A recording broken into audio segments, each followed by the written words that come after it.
E aí pessoal, tudo bom? Estou aqui de volta com vocês e hoje nós vamos falar da segunda parte do segmento de fórmulas condicionais.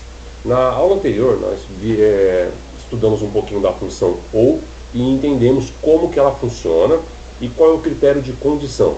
Verificamos também que nós podemos mesclar com letras, números, enfim, que não há uma restrição específica e que nós podemos analisar mais de uma célula ao mesmo tempo, se tratando de uma mesma fórmula.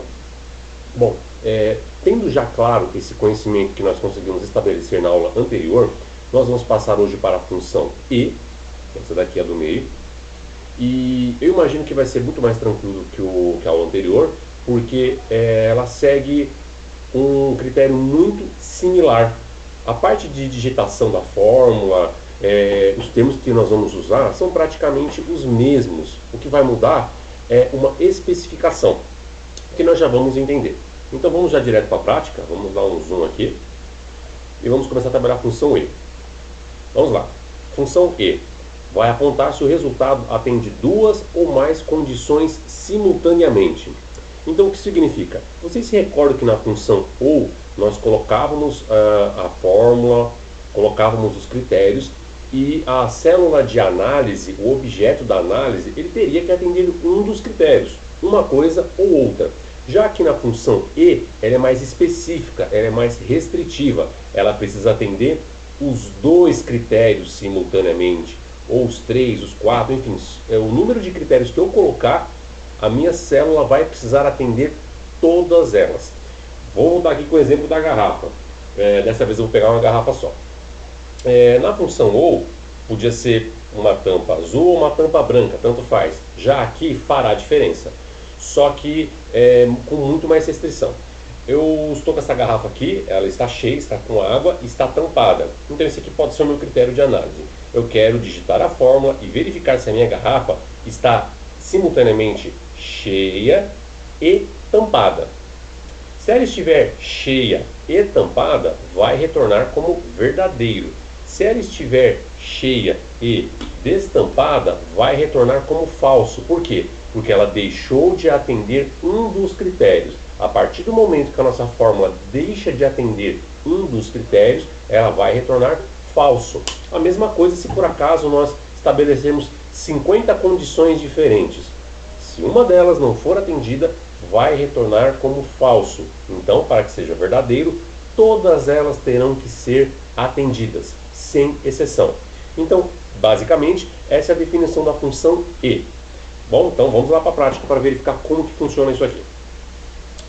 Aqui, eu vou digitar aqui, por exemplo, o número 10, por exemplo.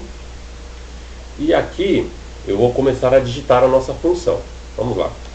Sinal de igual. E fazer com maiúsculo para aparecer melhor, tá? Mas isso não vai influenciar na eficácia da fórmula.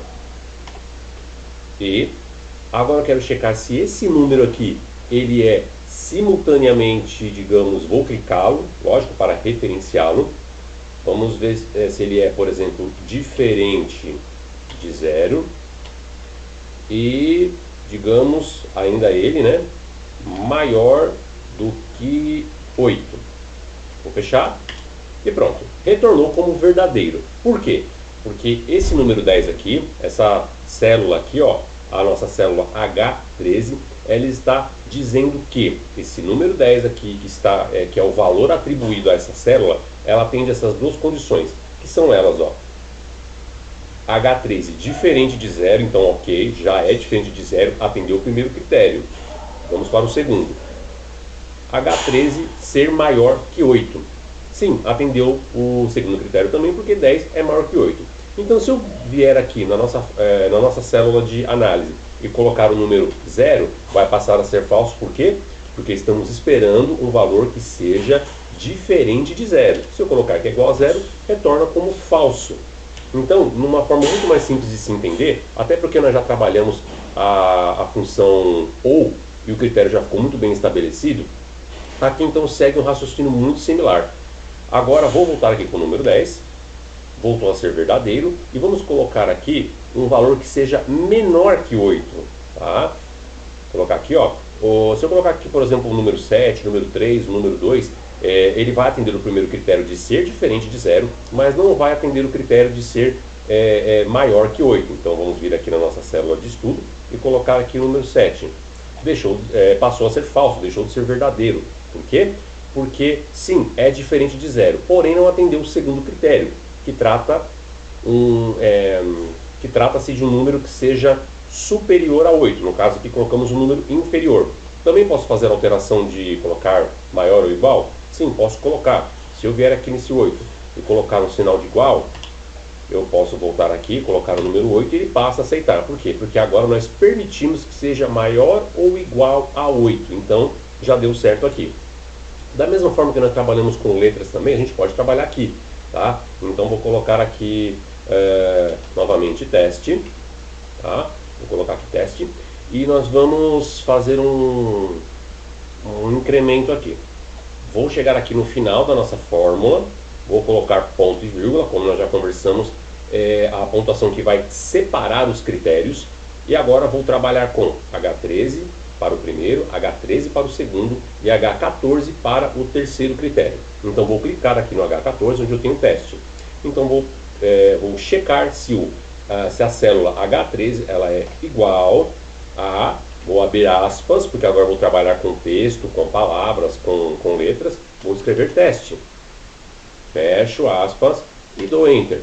Pronto, ele mantém-se como verdadeiro e continua atendendo esse critério aqui, ó. Se eu voltar aqui e colocar um número que seja 0, ele vai deixar de atender, porque estamos esperando um número diferente de 0.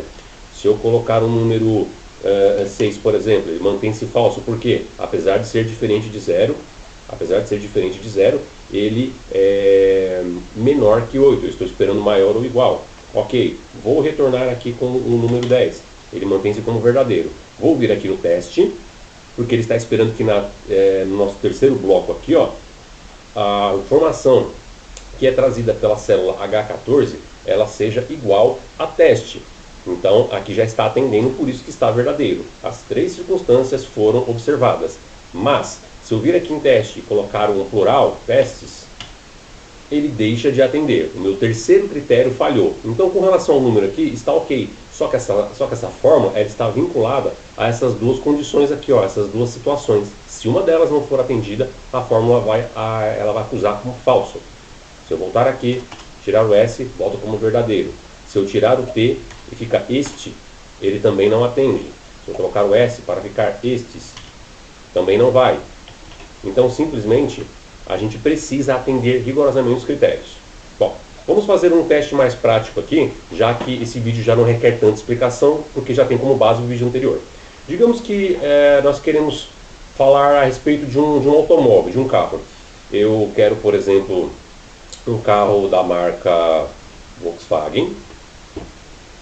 Tem que ser um Fusca, da cor branca, e o ano 1970, por exemplo. Tá? E aqui eu vou colocar uma fórmula que vai analisar todos esses critérios para saber se o carro que eu encontrei vai atender essas características. Então vou colocar aqui, ó, função e, abro parênteses e clico na minha primeira característica. Isso aqui, ó, eu estou buscando um automóvel da marca Volkswagen. Ponto vírgula. Segundo critério, o carro tem que ser um Fusca. A cor, clico na cor aqui agora. A cor precisa ser branca. Fecho. Acho que tem algum errinho aqui. Aqui, ó.